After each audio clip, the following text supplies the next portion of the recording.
now. All right, great. So let me go ahead and stop screen sharing, and then I'll turn it over to Mayor Beatty. Thank you. I am so excited to meet with you guys tonight. I was just flipping through all of the screens so I could see like who I knew, who I didn't know. I think it's important for you guys to know that all of the city council, myself included, Lanny puts together a packet for us of everyone that applies for boards and commissions. And we read through every single application. And we are trying to make the best teams possible for some of these boards and commissions on areas that we're missing. And if you scroll through and look at just the diversity in age and gender and race of all of you on here, I would say that our staff is doing a phenomenal job at that. We've asked them to meet diversity standards, gender standards, bring the right people in with the right skill set. And this is the most perfect time to join a board or commission in the city of Beaverton, I have to say. Like Francisca said, I started serving on the Beaverton Vision Advisory Committee. What most people don't know is I wasn't selected the first time. I had to apply again. And so this isn't a very elite group. So if you got in the first time you applied, you did better than the mayor of Beaverton. And so you should take some credit in that. We put a lot of thought and process into the boards and commissions. We value them in the city. We put together these groups to provide subject matter expertise to the mayor and to the council. And we're really looking at our community to help us shape what our community looks like going forward. And so other cities, boards and commissions are, they're out there and they're doing, but we really take pride. You will hear city council say, did you go to this board? Did you go to this board? Let's hear their thoughts on what they're doing. I'm very privileged and honored to be the first person to welcome you. I'm sure you talked to Lanny. She already probably nailed the welcome out of the park. She mailed you guys hot cocoa. She probably sends you a binder. But the rest of us, we're just super glad that you're here. We are in a moment in this country that looks so unique and so different, not between COVID, between racial unjust, between trying to make our community better. And you guys get to sit at the center of all of that. The old idiom that like all politics are local is so true. And you get to help shape what our community looks like in the next 5, 10, 15, and 20 years. I want to thank you for spending your time. We all know that all of us have such a small amount of it, and volunteerism and altruistic behavior is something that brings people to our city. Almost all of our city councilors served on a board or commission, either within the city, within the park district, within the school. So no pressure. We often look to this as a training ground for the next round of elected officials, because you start to see how you can impact change at a really local level. I want you to know that I've always made my email address public. You can reach out to me anytime. I have an open door policy. I want to know what's going on in your boards and commissions, areas that we can work on and be better. And I'd love to see you guys coming to city council, testifying not only for what is happening in your individual board or commission, but if you see something that we're doing, lend your voice to that conversation. I think people underestimate how important we take that feedback. Most people find me at the grocery store. Most of you know I live in Central Beaverton, so track me down anytime. I won't take up any more time tonight, but no, I'm your person on the inside. If you want to know what's going on, send me an email, call me at my office. Happy to meet with you. Thank you for doing this service, and I hope tonight that you find this training very valuable. Great. Thank you so much, Mayor Beatty. All right, and with that, we'll just go ahead and jump right in. We've got a lot of content to cover tonight. So let me go ahead and share my screen once more. All right, so Beaverton 101. Some of you are new to Beaverton. Some of you have lived in Beaverton for a very long time, but some of this information may still be new and interesting to you. So the city was originally incorporated in 1868. As it says on the slides, we do have strong ties to Native American culture and tradition, and that's something that we're looking to elevate more and more in the city. And even though we started off as a small settlement, we are quickly quickly reaching 100,000 city residents. So though we are a larger city, Beaverton is not a full service city, and we work closely with special districts such as Tualatin Hills Park and Rec District, THBRD, Tualatin Valley Fire and Rescue, TVF&R, Beaverton School District, BSD, Tualatin Valley Water District, TVWD, and Clean Water Services, CSW. Just wanted to let you know what those acronyms are in case you hear them thrown around, to provide services to Beaverton residents. And also really quick, since while I'm doing the PowerPoint slides, I actually can't see all of your lovely faces at the same time or take note of the chat or if hands are raised. So if you do have a question at any point on anything I'm saying, feel free to just pop in and unmute yourself and ask the questions so I can make sure that you get the answers you need. All right, so Beaverton, this is our brand values. We are active, friendly, responsive, safe, vibrant, and welcoming. And we try to live out those values in everything that we do. In terms of demographics, we are proud to say that 1 in 3 Beaverton residents identify as a person of color. Roughly 20% were born outside of the US, and more than 100 languages are spoken in the Beaverton School District. The richness of cultural diversity is what makes Beaverton such a vibrant city. And some of you may know this, but we have been voted one of the best cities to live in Money Magazine for several years now. I'm not sure for the most recent statistics for 2020, but that is something that we are very proud to say in the city of Beaverton. So the Beaverton Community Vision, some of you here tonight are actually part of the Visioning Advisory Committee, which came out of the Beaverton Community Vision, and that is the committee that Mayor Beatty got her start on. It's our living, breathing, award-winning document. Outreach was conducted by the Visioning Advisory Committee volunteers. It's actually gearing up for its next update and iteration. It involves 60 community partners working together on 104 action items determined by the community, and it serves as the compass for all we do as staff. I will say that in addition to the Beaverton Community Vision, we are also guided by our Climate Action Plan and our Diversity, Equity, and Inclusion Plan, which actually came out of our Diversity Advisory Board. They spearheaded that, and we're super grateful for all of the work that they have put into creating such an excellent document to guide us in that work.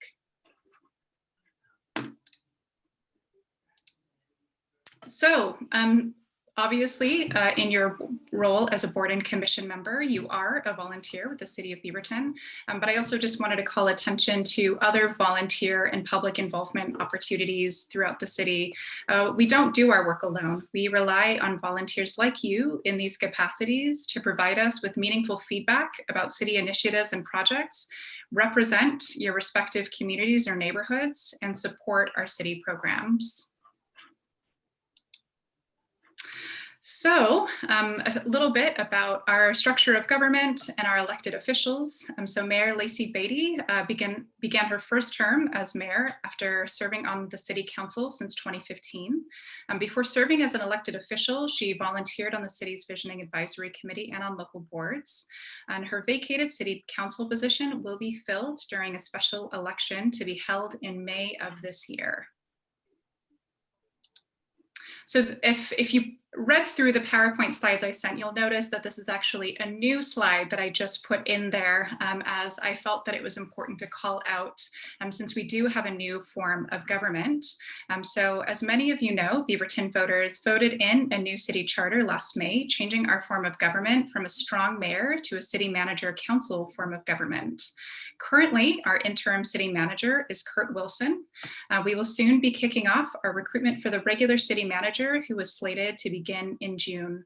In terms of the city manager's role, they will report to the city council and provide administrative direction, support to city initiatives, and leadership to all city departments. So in terms of our city council, we went from having 5 city councilors to 6 city councilors, and our newest city councilors, Councilor Nadia Hassan and Councilor Allison Tivnon, joined the council, one as an established seat and one expanded position as part of the new city charter. Mayor Lacey Beatty is also a voting member of the city council. That was another change from the city charter. So Nadia Hassan is the first to hold City Council position 6 and previously served on the Tualatin Hills Park and Recreation Visioning Task Force and a board member of the Islamic Society of Greater Portland. And Alison Tivnon previously served as a Beaverton Arts Commission chair. So another one of our elected officials got their start on boards and commissions, that you'll see that trend come up often. And was a member of the Oregon Complete Counts Committee for the state of Oregon's 2020 census. So with that, I'm going to go ahead and turn it over to Grace Wong, our Assistant City Attorney, to go over the legal and ethical considerations for your role as a public official. Thank you, Francisca. Good evening. My name is Grace Wong, and I'm one of the assistant city attorneys here in Beaverton. Part of my job duties is to really provide periodic trainings for employees and for board members on relevant topics applicable to their work. And so tonight, I'm going to be going over a few topics that you would need to be aware of as you are now a board member of the city of Beaverton. I'm going to go over ordinances and bylaws, and then I'm going through the bulk of my presentation. Most of my time will be spent on ethics, restrictions on political campaigning, public meetings and public records laws. And with the remainder of my time, I'm going to spend a few minutes on meeting minutes. And I'm going to reserve a little bit of time after that for a Q&A session. So if any questions should arise, perhaps you could hold off until the very end. So the first topic is ordinances and bylaws. The ordinances for boards and commissions are found in city code. And so if you're interested in seeing the authorizing language for each board and commission, you can go to chapter 2.03 and see what council has said they wanted from each board and commission member and what the scope of their authority for each board is. And then for bylaws, they are approved by council, and that controls the authority of each board and commission. It defines quorum. It talks about when and where meetings are held. It talks about the procedures to appoint officers. And just a note that decisions that do not comply with the official bylaws can be challenged in court. So it's important to understand what those bylaws actually say, and to follow the language in the bylaws. So ethics, there's a lot to talk about with ethics, and I can't cover every single topic with you tonight. So I'm going to go through the highlights of Oregon government ethics specifically, and that is found in ORS chapter 244. In that, it spells out the rules and regulations applicable to all public officials. And so, are you a public official? Well, yes. The rules say that appointed board and commission members are public officials subject to those rules. And just note that even though they primarily talk about public officials, just know that family members and businesses with which these boards and commission members are associated are also included in these rules. Next slide. So the three basic rules that I'm going to be covering with you tonight is 1, prohibit use of office, 2, conflicts of interests, and 3, gifts. Now, there are other topics of like statements of economic interest and nepotism. Those are not the topics that are usually covered or applicable to many boards and commission members. So that's why I'm going to be focusing and honing in on each of these rules. The first one says you are not allowed to use government resources and information to get money or avoid paying money through the use of your appointed position. The second rule says you and your family or business with which you're associated cannot then have you take official actions, decisions, or recommendations that could or would financially benefit you. So if you have a potential conflict of interest, you have to disclose it, and then you can deliberate and vote. If you have an actual conflict of interest, you have to disclose, and then you're done. You have to leave the room or turn off your video and not participate any longer. The difference between the conflicts of interest between potential and actual is how likely are you to benefit from the action, decision, or recommendation that you're about to take in your official capacity. For example, if you take an action and it's part of a series of steps that could lead to a financial benefit or avoidance of financial detriment, that's a potential conflict of interest. If you take the step in your official capacity and you are financially benefiting, then that is an actual conflict of interest. So the difference between the two is how certain are you in making that money when you take that action in your official capacity. The third rule I want to cover with you is gifts. There's a $50 aggregate limit for gifts. So if someone has a legislative or administrative interest in you because of your position as a board member, for those people, you have a $50 limit, which means from January 1 to December 31st, you're only allowed to take gifts of up to $50 from those people. Next slide, please. So the next few slides really go through some examples that illustrate how these rules are applied to boards and commission members. The first one is prohibit use of office. Here you have a board member of a social services funding committee, and that person is an employee of a local nonprofit organization. After reviewing completed applications to determine which nonprofits to award, she selects her employer amongst the stack of application and votes to fund that employer at the next meeting. The issue with that is that she's an employee of this nonprofit. And so this nonprofit is a business with which she is associated. If she takes her official action in her capacity as that board member, she is engaging in prohibited use of office. So that is a big no-no. Next slide. The next example I have is conflicts of interest. A city's planning commission held a public meeting to consider approving a land use application for Company X. Commissioner A is a co-owner of a business who's about to place a bid to do work for Company X that's related to that application. That commissioner then participated in that discussion and voted to approve the application. Now, this is an example of a potential conflict of interest because they have interest in Company X specific to the application. So even though they aren't the actual subcontractor for that company yet, they have a potential interest, conflict of interest that person needs to declare before a hearing or discussing that application. Next slide. So here's some best practices for dealing with conflicts of interest. If you think you have a conflict of interest, you have to inform your board chair or staff liaison in advance if possible. But even if you don't, you have to declare the conflict of interest at the beginning of the matter. Before anyone says anything about it, you have to start saying, hey, I have something to say before we talk about this subject. If it's an actual conflict, after you make that declaration, my suggestion is just to leave the room.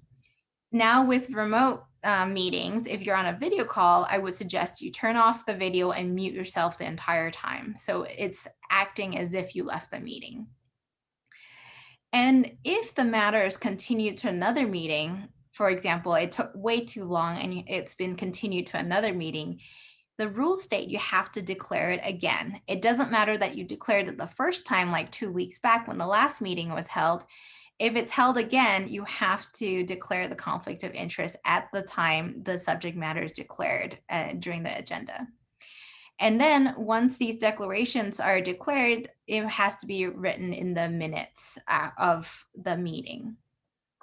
Next slide, please. So things to ask yourself for prohibited use of office and for conflicts of interest. Ask yourself, could my business, family members, or any of their businesses work with the city?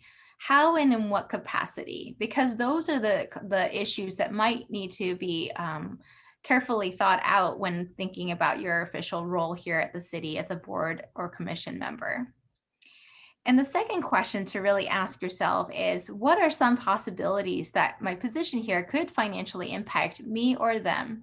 And how likely is that going to happen? Because by pre-thinking about these issues, it helps you think of the red flags that could occur, such that when it does occur, you know that there's something there, and perhaps you could either talk to your staff liaison or come to Lainey or Francisca.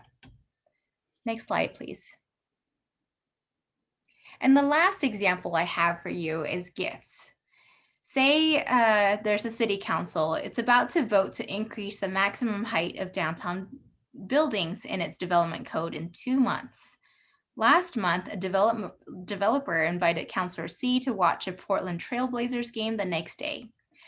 The developer told Councilor C that he wouldn't have to pay for the tickets because the developer had season tickets for courtside seats. The councilor accepts and then excitedly watches the Blazers beat the Mavericks in the Moda Center with his wife. Now, this is an example of a person who has an interest in Councilor C because of what Councilor C can do in his official capacity in voting to approve or increase the maximum height of downtown buildings. And so that could have a huge financial impact for the developer. So by accepting these courtside seats, it's likely a prohibited gift because these courtside seats are likely going to cost more than $50. So Councilor C just committed a gift violation under the Oregon government ethics rules. So try to avoid putting yourself in the shoes of Councilor C by asking yourself these following questions. Who is this person who wants to buy dinner or drinks? Who wants to give me Blazer tickets? Who wants to apply discounts for me? Do I do anything on this board or commission that could financially benefit this person? And how much are these items or discounts? If someone were to be completely conservative, my suggestion is to just avoid gifts altogether. But if you do start thinking or accepting gifts, it's best to think about getting items that are less than $50. And it's also best to think about documenting it so that if the Oregon Government Ethics Commission, which is the state agency involved in investigating alleged violations, comes around to ask you about those gifts that you've accepted, you would have proof to show that it was less than $50. Next slide, please. Now, these rules and the examples I gave you are just the tip of the iceberg. There are many, many, many more examples that the Oregon Government Ethics Commission has on its website. They've published a guide for public officials that you can easily find on their website. It covers many more ethics rules that I didn't get to cover with you this evening. I will also say that they are very responsive to questions. So even if I don't answer the questions for you tonight, you are more than welcome to email these folks. I have personally called and emailed them before, and I believe in one instance it was a 1-hour callback time. So I thought that was pretty great. So the next subject I want to cover with you is restrictions on political campaigning. Now, because you're a board member, the political campaigning you can do while in your official capacity as a board member is limited. And I will go through in more depth what that means in the next few slides. So the bulk of this rule says that board and commission members are prohibited from using quote unquote work time to support or oppose a political campaign. And when I say work time, I really mean when you're at the meetings of the board or commission, when you're working on a duty or project that was assigned by the board or commission, If you're working on any official publications of this board or websites or social media, or if you're appearing in an event in an official capacity, you are prohibited from supporting or opposing a political campaign, whether it be a ballot measure, a person, or an initiative. Next slide, please. So, frequently asked questions I get for restrictions for political campaigning. Can a board or commission endorse a candidate or ballot measure? And the answer is no. All boards and commissions have to remain neutral, and none of them are permitted to endorse a candidate or ballot measure. May a board or commission member endorse a candidate or ballot measure? And the answer is yes, in your personal capacity, meaning not during work time, not during any of the tasks that I mentioned, or at the locations I mentioned earlier. So in your official capacity, no, but in your personal capacity, yes, you can. Now, there's some talk about use of board or commission title, and if they're just adding it to the endorsement that you provided in your own non-work time. And maybe it just raises the question of when you actually did that work and whether you did it during work time or non-work time. And you'll just have to be prepared to defend when you did that endorsement. Can a candidate drop by a board or commission meeting?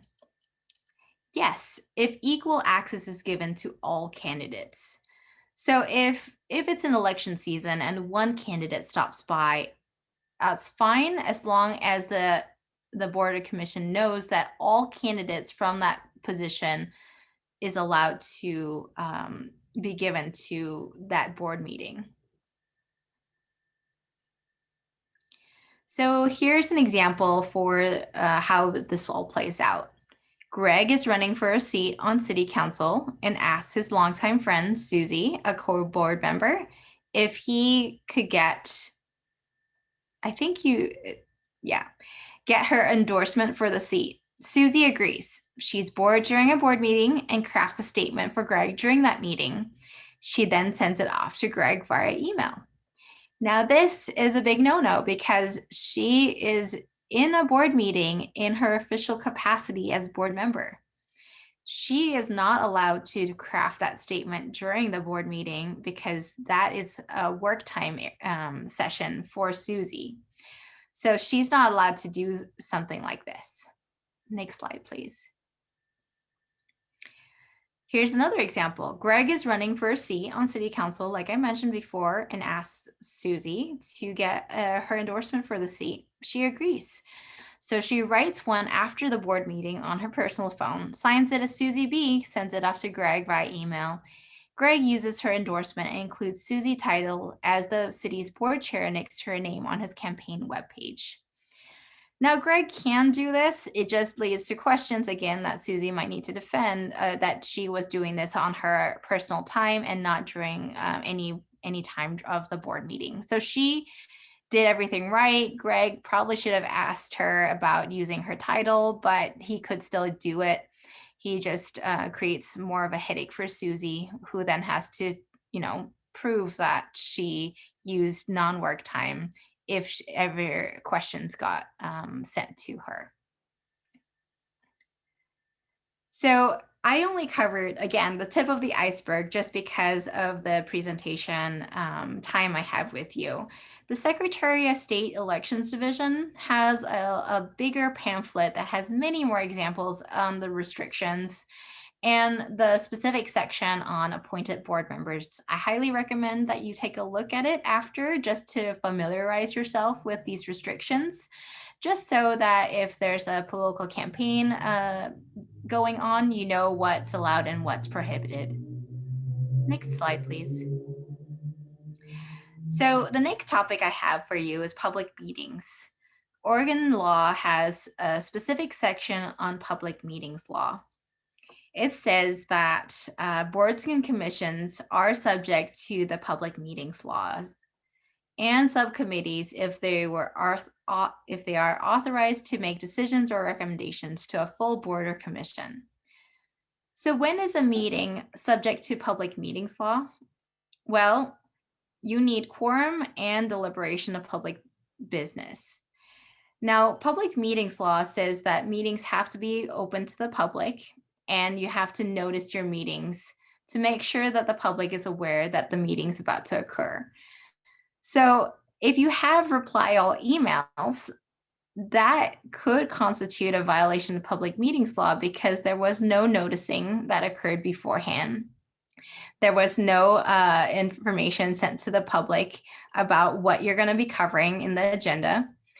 And so I would really suggest that there be no reply all emails for between board and commission members, because you don't want it to get into the situation where you have an illegal public meeting. So I will also say that now with all the new media, like social media, also be wary about responding to each other on social media platforms like Twitter, Facebook, or Instagram, because serial communications, according to case law, could constitute a public meeting if they were done closely in time with each other. So again, public meetings law says that you have to have your meetings open to the public, and you have to let the public know that the meetings are occurring through this agenda and letting them know it's occurring. And all of these outside of the noticed meetings could be an issue if you engage in communications outside of the public meeting. Public records law. Who's subject to public records law? Well, the city and its boards and commissions are subject to public records law.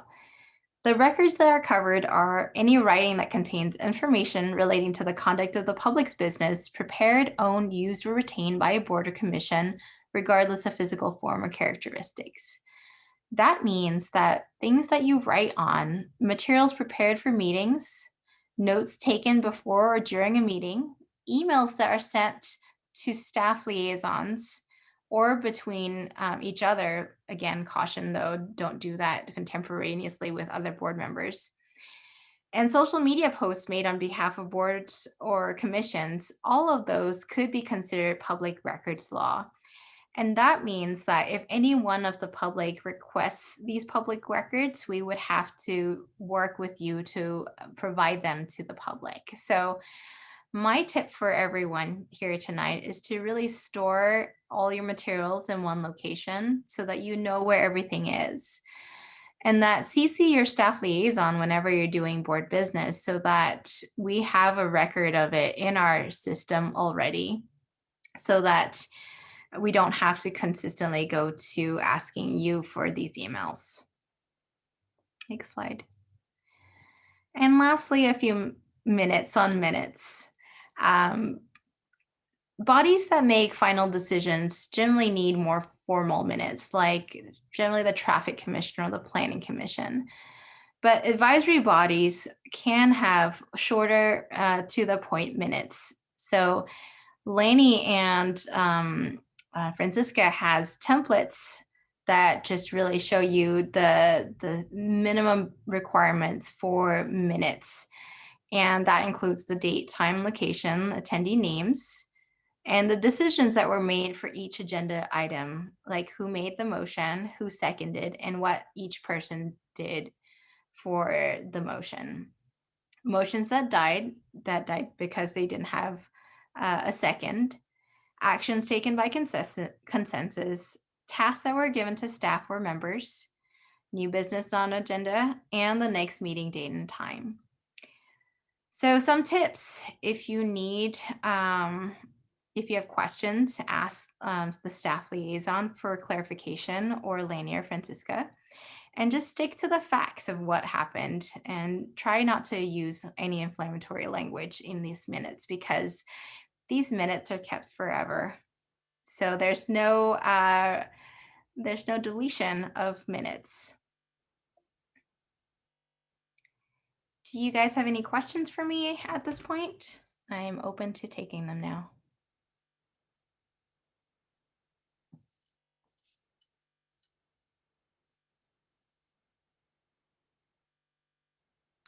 Feel free to just unmute yourself and jump in with a question. I actually have several questions, so I'll ask one. So, and then another one after other people get a turn, okay? Let's see. I'll start with the meeting minutes.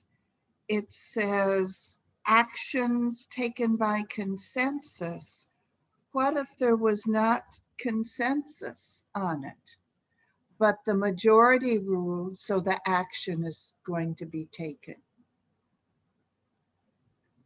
So your question is, should that be recorded in the meeting minutes as well?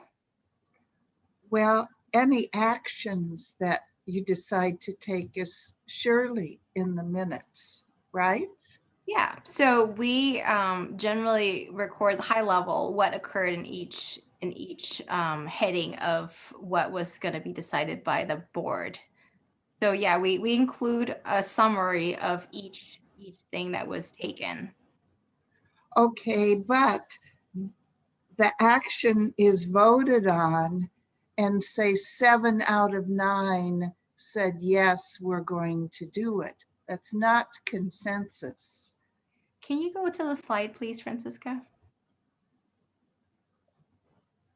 Yeah, so I think this was more of an illustration of what could be listed, Okay, more than just this is the only thing that should be listed.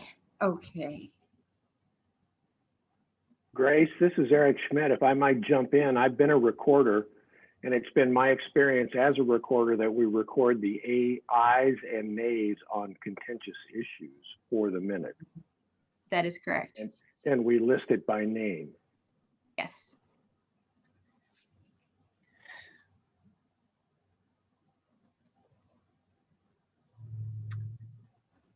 Are there any, if there are no other questions, by all means, Kathy, please continue to ask yours. Okay, I'm looking at public records. I'm not sure if that's the right place to look.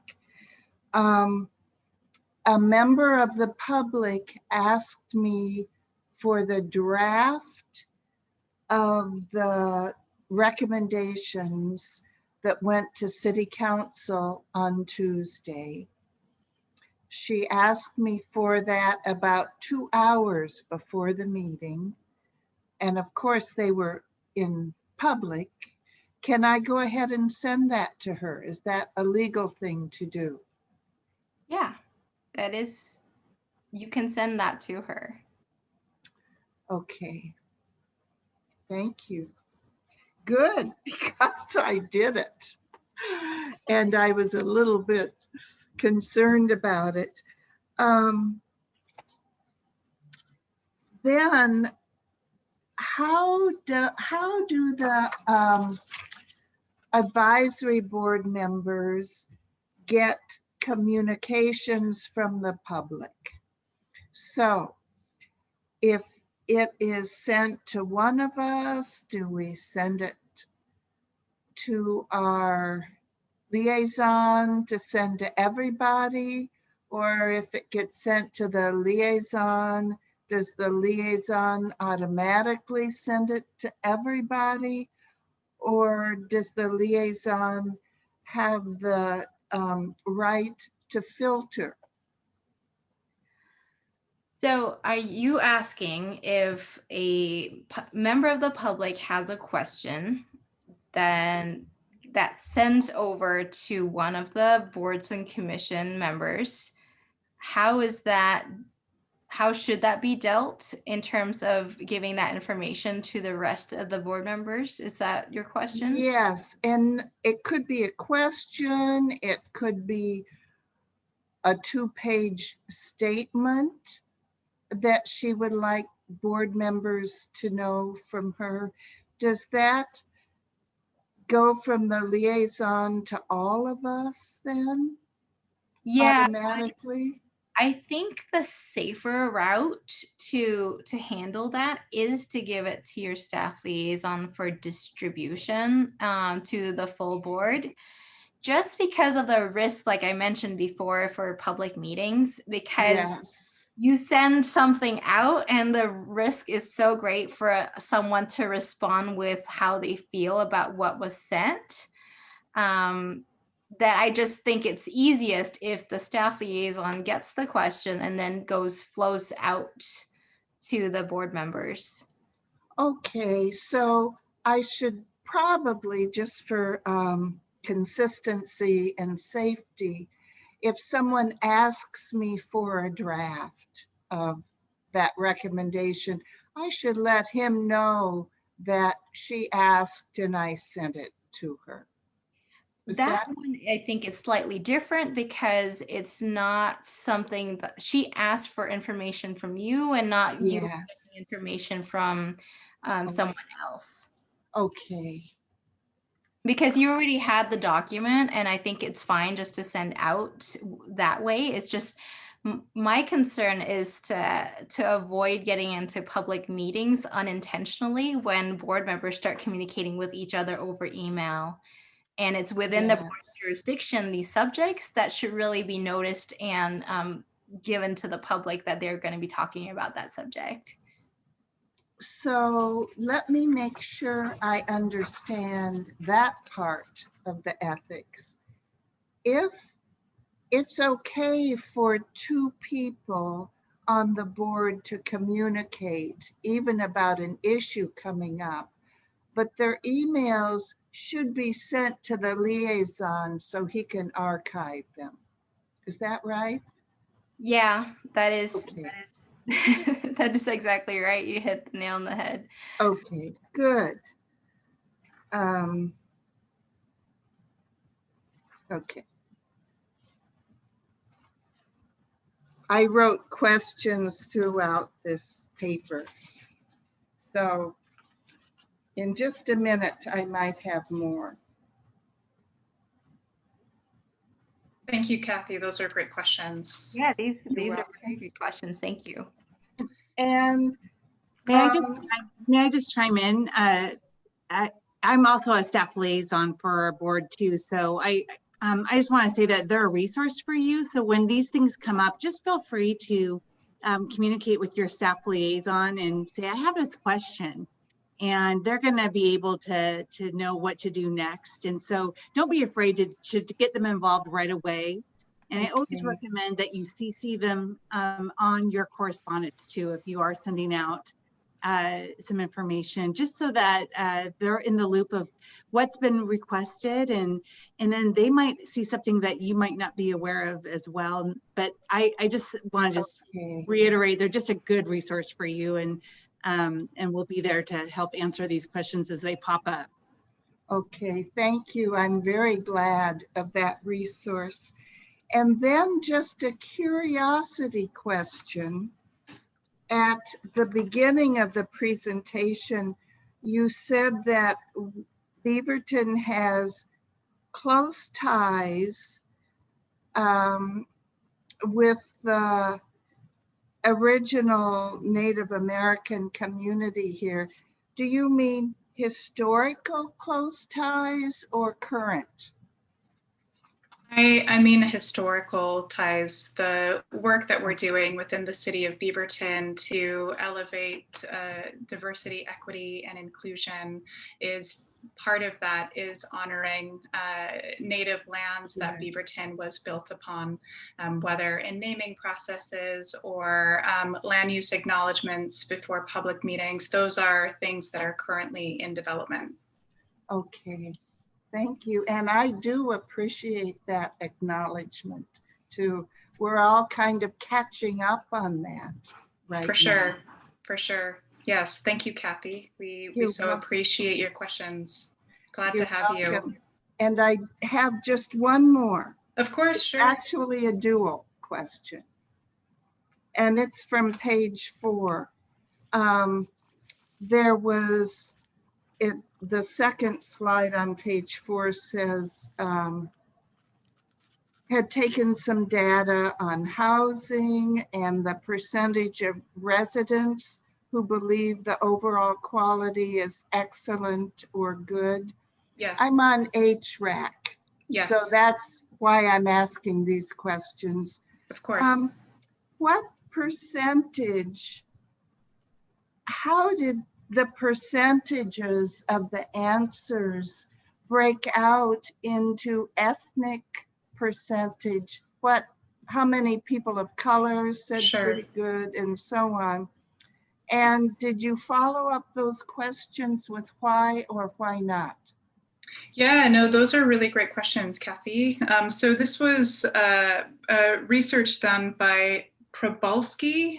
That's a consultant company. So it's not, these aren't questions or research that we did specifically as City of Beaverton staff. So I couldn't speak directly to the questions that you're asking, but I would be curious myself. So I would love to look more into that research and get you those answers, Kathy, because I do believe that it's highly relevant, you know, in terms of the breakdown for who's saying, you know, the quality of life in Beaverton is good, and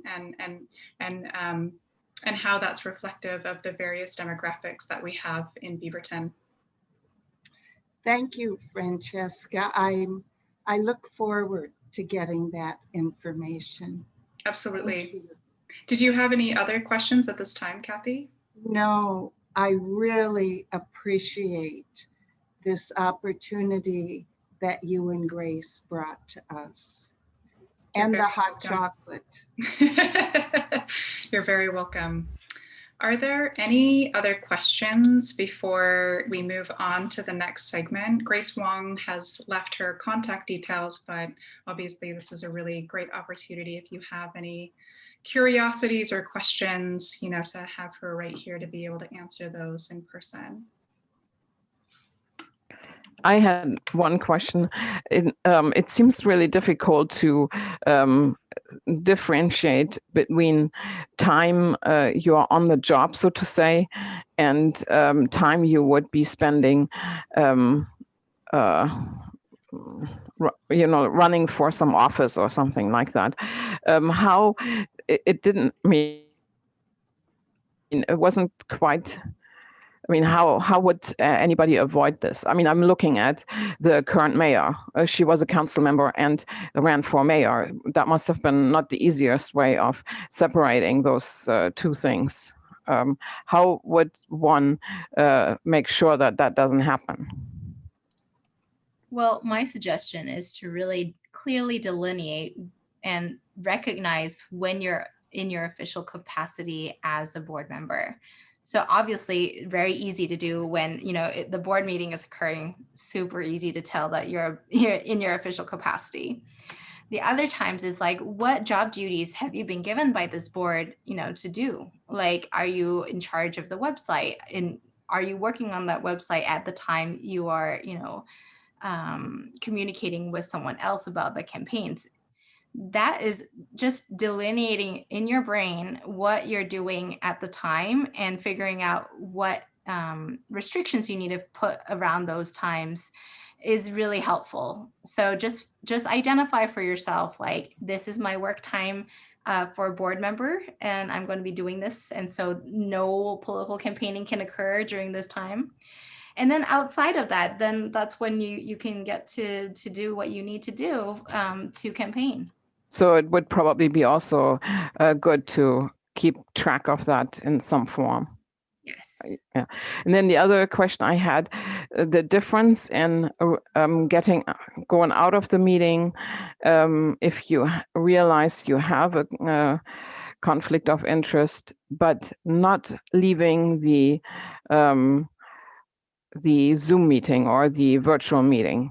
Why not also just leaving altogether? Because the difference would be you hear what is said when you are still on the Zoom meeting, even though you turn off video and mute yourself. While if you are leaving physically a meeting, you don't hear anything.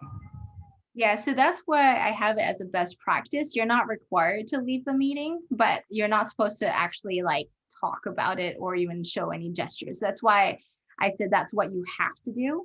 My best practice is just to like just go and come back. Okay. So You got me there. My best practice is to leave and come back, but it's harder for a video call to tell when the meeting agenda has moved on.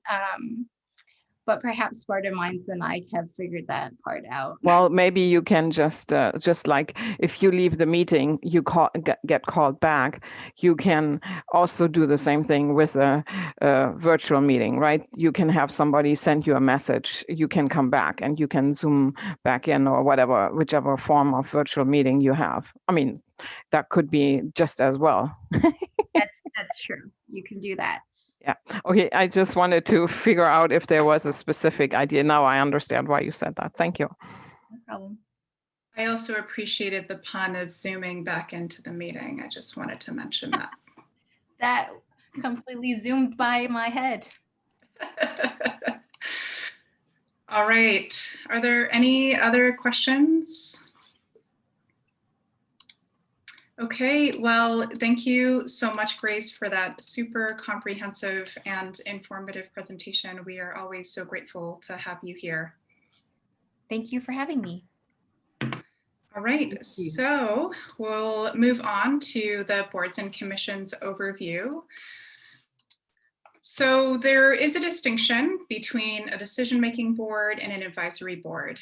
So most of you are on advisory boards, but there are a couple decision-making boards in the city of Beaverton. The most notable is Planning Commission. So the distinction between decision-making boards and advisory boards is that decision-making boards have been established to render decisions on behalf of the mayor and city council. They also advise the mayor and city council on policy or legislative issues. But again, the key difference is that they make binding decisions. So advisory boards, on the other hand, serve in an advisory capacity to mayor, city council, and city staff. You could also qualify the city manager under that as well, under that umbrella. The information that members provide to the city council about the community's needs and interests can have a significant effect on city policies and programs. But again, advisory boards do not make legally binding decisions regarding the work that they do. They advise the council and the mayor in that capacity. So a couple of things. So for most boards, you'll have a council liaison, not all boards, but every board does have a staff liaison. So the key differences between those two roles, so council liaisons act as a conduit of information to and from council regarding what they're up to and what you are up to, and the feedback that you have to them regarding stuff going on at the council level, but also, like I said, informing them to the work of the board, needs that the board has, community input on the work that the board has to maintain that two-way communication.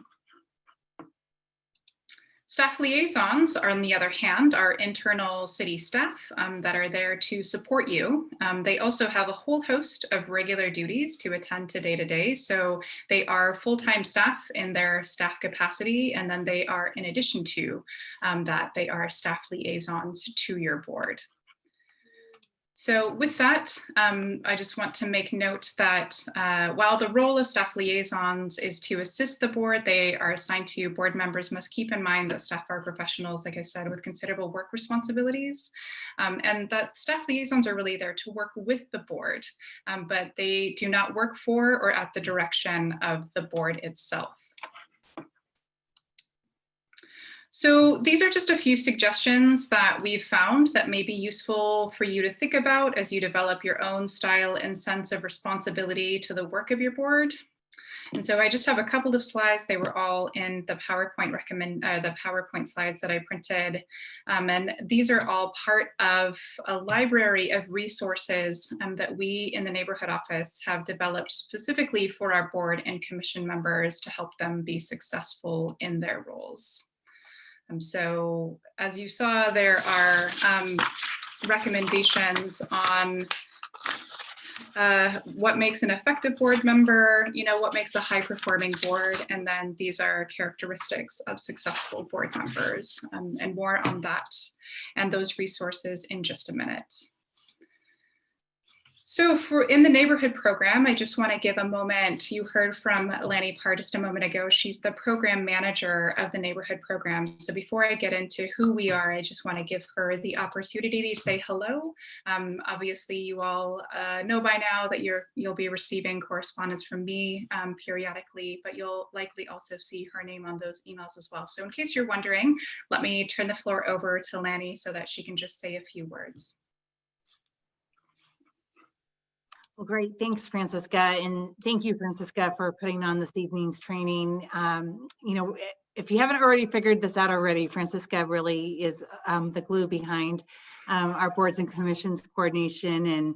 And she just really is an amazing resource for you. And we're just really excited for this year. I know when her and I were talking about what we were thinking about this year, we just wanted you to know that we really get excited about all the potential of what you guys have lined up. And we just want you to know that we're a resource for you. Obviously, your staff liaison is your go-to resource as well. But just know that our program is here to support you. And if you've got ideas for other training needs, we're also open to hear what else would be helpful in your journey for being a community leader on behalf of the city. So thank you again for this evening, and we're just really looking forward to this year. Thanks. Great, thanks, Lanny. So yeah, as Lanny said, in my capacity as the public involvement coordinator for the city of Beaverton, I act as an internal consultant for public engagement efforts related to city projects. But I also, the other big hat that I wear is all things boards and commissions. So I act in an administrative supporting capacity to the staff liaisons. I also oversee the boards and commissions recruitment. So much like Mayor Beatty, I read through all of your applications and was very, very excited to see your names on the agenda bill. So I oversee the appointment process. I oversee the orientation and onboarding process and the trainings that happen throughout the year. So as various things come up throughout the year, you know, important things that you should be aware of as board and commission members, other involvement opportunities. For example, when we are doing the recruitment for the regular city manager, that will be an opportunity for board and commission members to have an involved role in that process. So I'll be reaching out to you about that. I try to make sure I don't send too many emails, but I definitely want to make sure that you're well informed in your capacity as board members. But in addition to your staff liaison, like Lanny said, don't ever hesitate to reach out to me with any questions, even if it's not stuff related to your board specifically, but you're trying to get connected to, you know, another department, or, you know, have questions about something unrelated to your board, but related to the city. I'm happy to connect you to the right place. So with that, so as I mentioned, we have created a library of resources for board and commission members to help you be successful in your role. As part of the packet you received in anticipation of tonight's orientation, you received the suggestions for successful public service. You also received the board and commissions member manual when you got your congratulations letter. The boards and commissions quick guide is just really a snapshot overview of all of our boards and commissions. So if you're wondering, you know, what is the mission of the Beaverton Committee on Aging, or what is the work that the Traffic Commission does, that's another helpful resource for you to just familiarize yourself at a glance. And then we also have our minutes taking guide, which for anybody who is looking to be a recorder, or it's just useful, you know, if you have to take meeting minutes for any meeting, but that is available as well, in addition to that template that Grace mentioned. So feel free to jump on there. I periodically add documents or refresh documents. You'll see some documents that I created back at the beginning of the pandemic when Zoom was still a very new kind of phenomenon. I fully intend to refresh that with some other tips and tricks that I've learned along the way. So that's meant to be kind of a living hub of resources for you. And what I will also say is that if there are items that you don't see there that you think would be helpful to you or others that you would like to see develop, please let me know. I'm always happy to add more resources. So before we break out into our breakout rooms, I just want to make you aware of upcoming training. So we do have our recorder training scheduled on February 18th from 6 to 7 p.m. And that's going to be with our city recorder who has a wealth of experience, just decades of experience as a city recorder. It's just a 1-hour training. So if you some of you may have just recently gotten, elected to a recorder position or might be interested in being elected to a recorder position. It's a really great training to kind of demystify it. Being a recorder can feel very overwhelming. As Grace said, you don't actually have to take verbatim notes on what everybody said in the meeting, but this is just a really great place to kind of familiarize yourself with the basics. And then the other training that we are going to be hosting, so normally, when we were in person, we would have an effective meetings training, but obviously we are still virtual. And virtual meetings have different kind of nuances and dimensions than in-person meetings. I probably don't have to tell any of you that. So with that, we are looking to develop a training specifically about how to facilitate effective virtual meetings, how to create welcoming environments, how to help synergize, the team dynamic in a virtual setting. So look, I'll be sending more information on that. Once we have that scheduled, we are working with a consultant to develop the curriculum for that right now, but that is something to look forward to. We are also in talks for more trainings throughout the year. So when I have more information about that, I will certainly let you know. So with that, I'm going to go ahead and stop sharing my screen.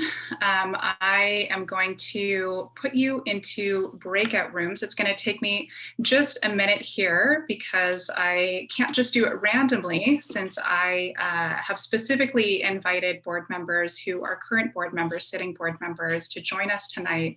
And they have graciously offered their time to be with you this evening, to offer their experience and answer any questions you might have, as you're starting out in your role. So if you'll give me just a second here, I'll go ahead and set up the breakout rooms.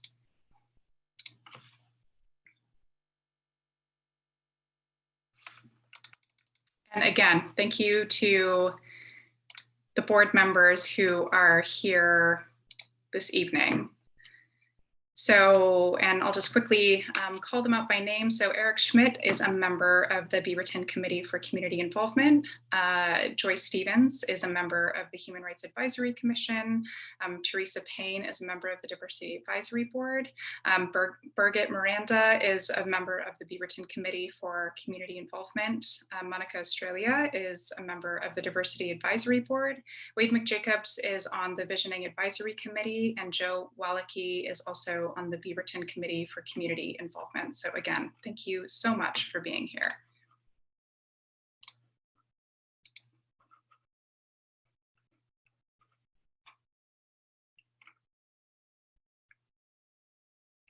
And if anybody has any questions on anything that I just went over, feel free to jump in, unmute yourself, and ask a question while I go through and assign these breakout rooms really quickly here.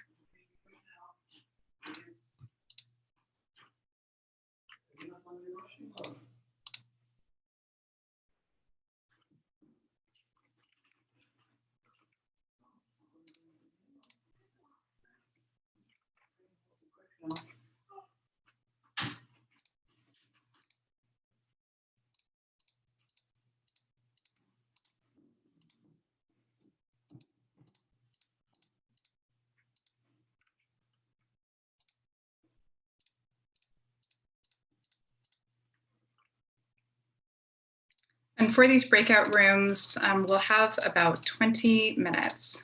So I will be sure to give you a warning before we go ahead and come back to the main room just to close things out.